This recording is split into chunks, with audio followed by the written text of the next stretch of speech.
Namaskaram. I'm Harish Thotangal, Mohanji Acharya. I'm here to read the Sai Satcharitra chapter 22.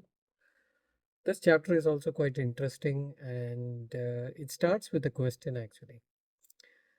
It starts with, how does one meditate on Baba? No one has been able to fathom the nature or the form of the Almighty. Even the Vedas and the thousand-tongued Shisha are not able to describe it fully. But the devotees cannot but know and look at the form of the Lord, for they know that his feet are the only means of their happiness. They know no other method of attaining the supreme goal of life except meditating on the holy feet of the Lord. Hemad Pant suggests an easy way of devotion and meditation, which is as follows. Look at Baba's posture. See how fine it is. He's sitting with his legs folded, the right leg across the left knee. The fingers of his left hand are spread on the right foot. On the right toe are spread his two fingers, the index and the middle one. By this posture, Baba means to say that if anyone wants to see his light, be egoless, very humble, and meditate on his toe through the opening between the two branches. This is the easiest mean of attaining devotion. Now let us turn for a moment to Baba's life. Shirdi has become a place of pilgrimage on account of Baba's stay. People from all quarters flocked there, and both the rich and the poor began to be benefited in more ways than one. Who can describe Baba's boundless love, his wonderful knowledge, his all perseverance? Blessed is he could experience one and all of these. Sometimes Baba observed long silence, which were in a way his discretion on the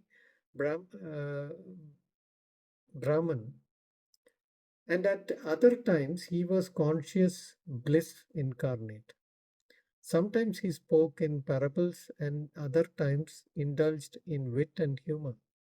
At times he was quite ambiguous, and at times seemed enraged. Sometimes he gave his teaching in a nutshell, while at other times he argued at length. Many a times he was very direct in his way. He gave varied instruction to people according to their requirement. His life was therefore inscrutable, beyond the ken of our mind and beyond our intellect and speech. Our longing to see his face, to speak with him and his leelas was never satisfied, and yet we are overflowing with joy. We can count the showers of rain and encircle the wind in a leather bag, but who can gauge or measure his leela? Now we deal him with one aspect of them. How? He anticipated or forestalled the calamities of his devotees and warded them off in time. Bala Saheb Mirikar, Sridhar Kaka Saheb's Mirkar's son, was was the Mamlatdar of Kopargaon. He was going to tour to Chitli. On the way, he came to Shirdi to see Sai Baba. When he came to the masjid and prostrated himself before Baba, the usual conversation regarding health and other matters commenced. When Baba suddenly sounded a note of warning as follows. Do you know our Dwarakamai? As Bala Sahib did not understand what Baba meant, he kept quiet and Baba continued. Our Dwarakamai is where you are seated. She warns of all the dangers and anxieties of her children who sits on her lap. This Masjid Mai, its present deity, is very merciful. She is the mother of simple devotees whom she will save in calamities. Once a person sits on her lap, all his troubles are over. He who rests in her shades gets bliss. Then Baba gave him Udi and blessed him by placing his protecting hand on Mirkar's head. When Bala Sahib was about to depart, Baba again said, "Do you know the Lamba Baba, the serpent?" And then closed his left arm like a fist. He brought it near his right elbow and moved his left arm like the hood of a serpent. He said, "He's so terrible. But what can he do to the children of Dwarkamai?"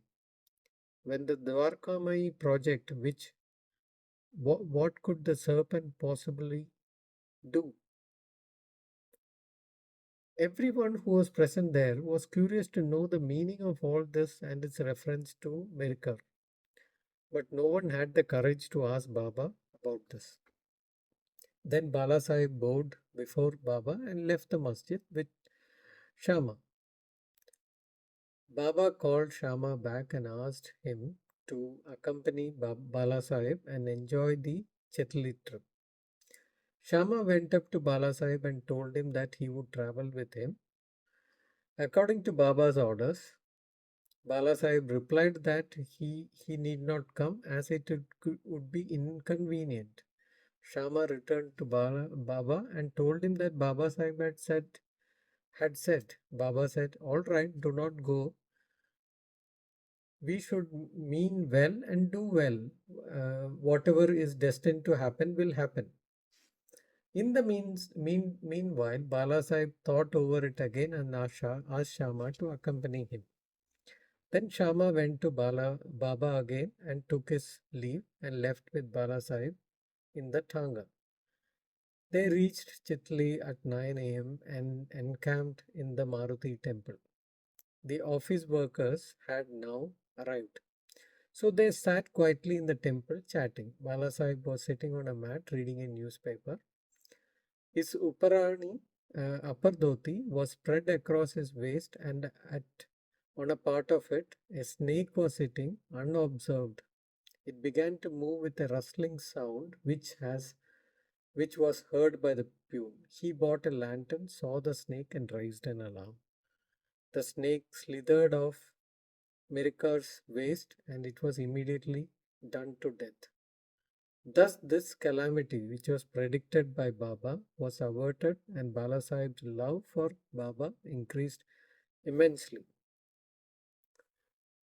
Then he's talking about Bapu Sahib Booty, okay, a strange astrologer named Nana Sahib Dengle said to Bapu Sahib Booty one day, "Today is an inauspicious day for you.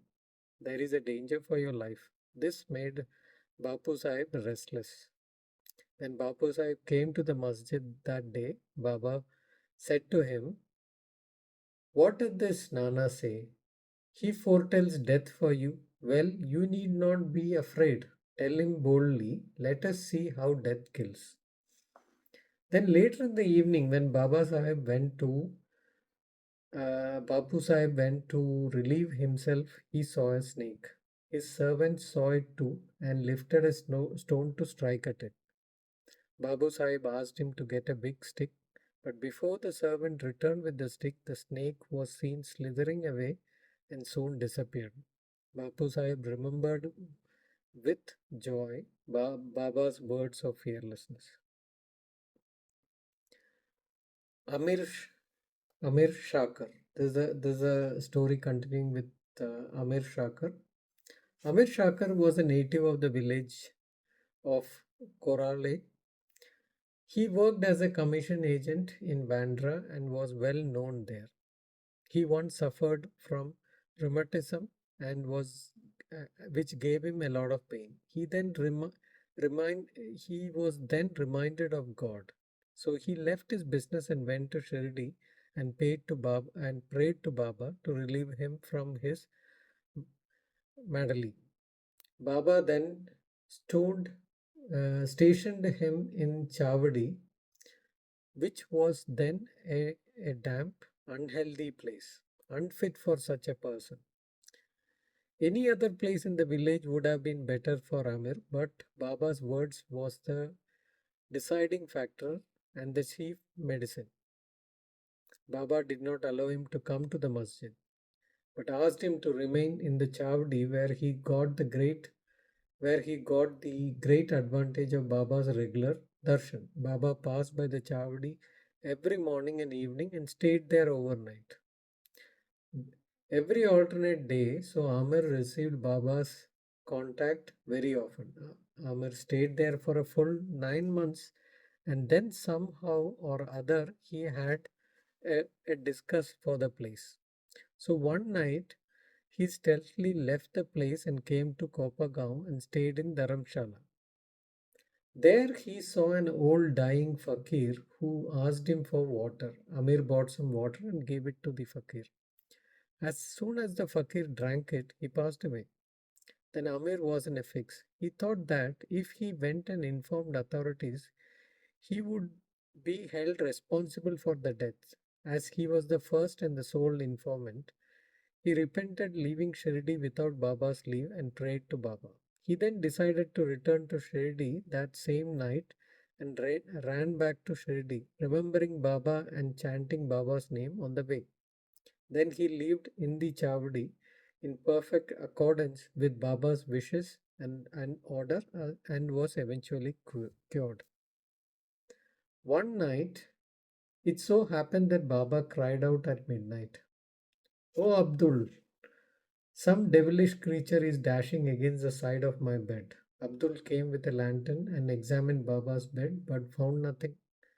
Baba asked him to look carefully and began to strike the ground with his satka. Seeing Baba's Leela, Amir knew that Baba sensed a serpent had come there. Amir knew through close and long contact with Baba the meaning of Baba's words and action. Baba then saw something moving near Amir's pillow. He asked Abdul to bring the light, and when he brought it, he saw the coil of a serpent moving in its head up and down. The serpent was immediately beaten to death. Thus, Baba gave timely warning and saved Amir. Hemant Pant's experience, the scorpion and serpent. At Baba's recommendation, Kaka Sahib Dikshit read two works of Sri Eknath Maharaj, the Bhagavad and Bhavarata Ramayana, every day, and Hemant Pant had the good fortune of being amongst the audience. Once, when a portion from the Ramayana about Hanuman's testing Rama's greatness according to his mother's instruction was being read, all the listeners were spellbound. Hemant Pant was one of them. A big scorpion, okay, no one knew where it came from, sat on his upper dhota, which was on Hemant Pant's right shoulder. At first, it was not noticed, but as the Lord protects those who are intended on hearing his stories, Hemant Pant casually cast a glance over his right shoulder and noticed it.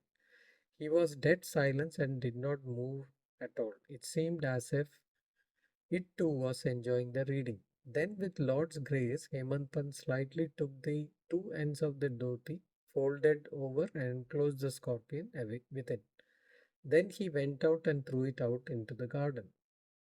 On another occasion, few people were sitting in the upper floor of Dikshit's vada just before nightfall when a serpent crept through a hole in the window frame and sat coiled up. A light was brought and the snake was first dazzled by the light. However, it sat still and only moved its head up and down. Then many people rushed there with stick and culls. But as it sat in an awkward position, no blow could be dealt. But upon hearing the commotion, the serpent went out hastily through the same hole. Then everyone there felt relieved. Baba's opinion. A devotee named Muktaram then said that it was good that the poor creature escaped. Hemant Pant challenged him, saying that the serpents should be killed. There was a heated discussion between them, the former contending that serpents and such creatures should not be killed, the latter that they should be. As night falls, the discussion came to an end without any decision being arrived at. The next day, the question was referred to Baba, who gave his opinion, which was as follows: God lives in all beings and creatures, whether they are serpents or scorpions. He is the master wire puller of the universe, and all beings obey his command. Unless he wills it, nobody can do any harm unto others. The world is all dependent on him, and no one is independent. So we should take pity on and love all creatures, not engage in adventurous fights and killing, and be patient. The Lord protects everyone. Bow to Sai Baba, peace to all. That ends the chapter 22 for today. Do come in tomorrow to listen to the next chapter. Thank you. Jai Mohanji.